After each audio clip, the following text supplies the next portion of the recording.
Hi, this is the day the Lord has made. Let us rejoice and be glad in it. Our devotion for today, November 19th, 2021, is from the Gospel of Matthew, the 14th chapter, verses 1 through 12. Verse 14, or chapter 14, verses 1 and 2. At that time, Herod the Tetrarch heard about the fame of Jesus, and he said to his servants, "This is John the Baptist. He has been raised from the dead. This is why these miraculous powers are at work in him." Well, yesterday our devotion dealt with John's moment of doubt about who Jesus is, and today's devotion is the reason why John had his doubts. We learned that Herod Antipas, the Tetrarch of the area, had heard of Jesus and believed Jesus was the reincarnation or resurrection of John the Baptizer, whom Herod had killed. Herod felt this guilt over imprisoning John and then killing John, whom he knew to be a prophet of God. Verses 3 through 5. For Herod had seized John and bound him and put him in prison for the sake of Herodias, his brother Philip's wife, because John had been saying to him, "It is not lawful for you to have her." And though he wanted to put him to death, he feared the people because they held him to be a prophet. Well, these verses give us the reason that Herod had John arrested and imprisoned, to please his wife Herodias, because John was publicly proclaiming their marriage a sin. John spoke truth to power, and power didn't like to hear the truth.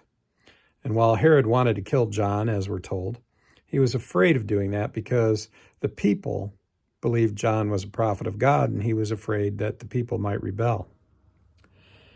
Verses 6 through 9. But when Herod's birthday came, the daughter of Herodias danced before the company and pleased Herod, so that he promised with an oath to give her whatever she might ask. Prompted by her mother, she said, "Give me the head of John the Baptist here on a platter." And the king was sorry, but because of his oaths and his guests, he commanded it to be given.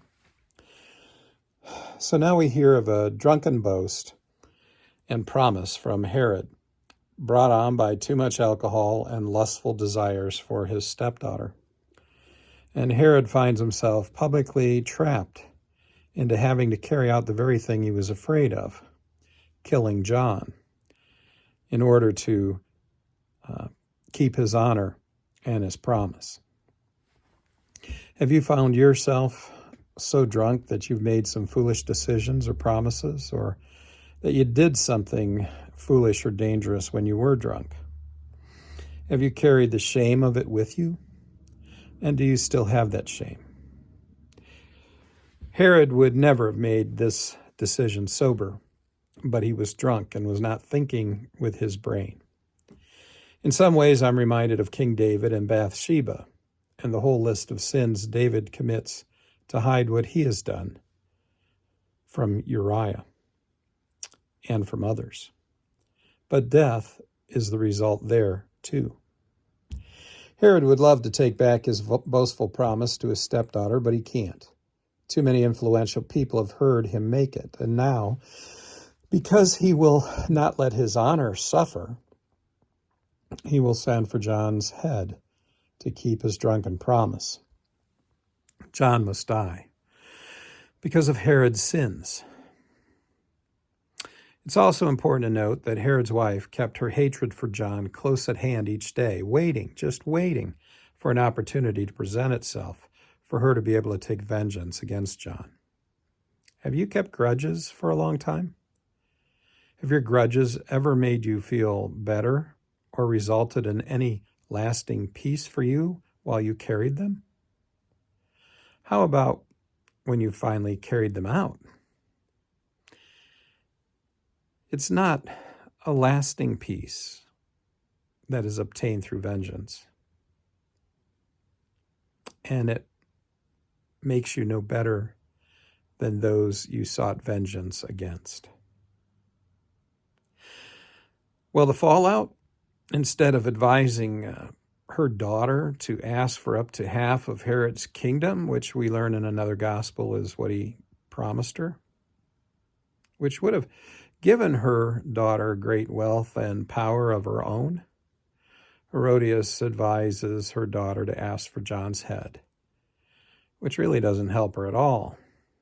It's a stupid decision made because of the blindness of vengeance that doesn't provide any comfort or security for her daughter's future.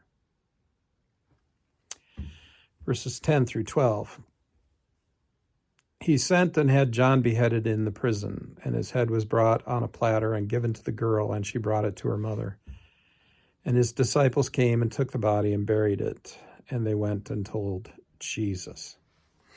So at Herod's command, John is beheaded, and Herod's wife has her vengeance and adds to her sin.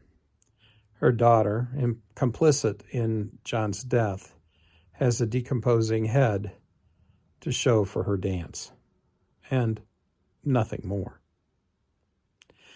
John, on the other hand, is called by Jesus the greatest man born of a woman, and John's disciples now go to Jesus to follow him. This world can be harsh and cruel and violent, but like John's disciples, we too should go to Jesus and follow him. Because even if we die following Jesus, he overcame death and grants those who believe in him the power to do the same and to have eternal life. Go in peace. Serve the Lord.